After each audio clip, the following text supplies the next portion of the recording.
The central bank of the wizarding world, run by goblins, and soon opening a branch near Watford. Gringotts is the latest addition to the multi-million-pound making Harry Potter studio tour.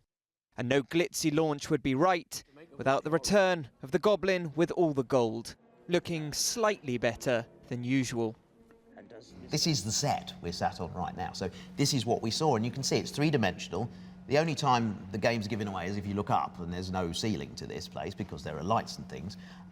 But for us, this is exactly what it was like, and it is very immersive, and that's very important, I think, when you're an actor. What also helps is that rather than CGI, the actors wore prosthetic masks, which are also on display. And it takes a lot of work to become a bank managing goblin. Yeah, to transform me to Griphook, who's down the front here, takes about 4 hours, plus then the contact lenses and the teeth. And it's weird, you know, when you play a character like this, you look in the mirror afterwards and nothing of yourself is looking back. But it's brilliant. It's a tribute to artists like Sarita here who actually, you know, create these things.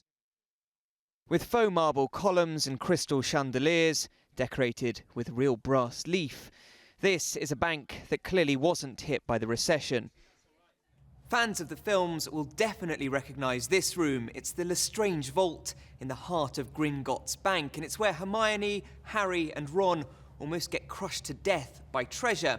And for this scene alone, they had to create 38,000 pieces of rubber treasure, and it took almost 12 months to make. The new opening is also a new experience for some of the rest of the cast. The Weasley twins didn't actually appear in any scenes in Gringotts. 10 galleons. But they did live up to their cheeky reputation.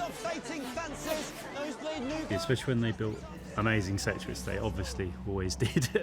We were very nosy usually, so we'd come down and watch them film in here, so that was always quite cool to see. So it was really amazing every time I come to the studios that you literally have a flashback to when you were filming here, over 10 years ago, some of the sets.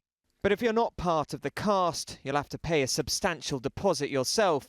The studio tour, including the bank and vaults, costs £35 for a child, £43 for an adult. Sam Holder, ITV News.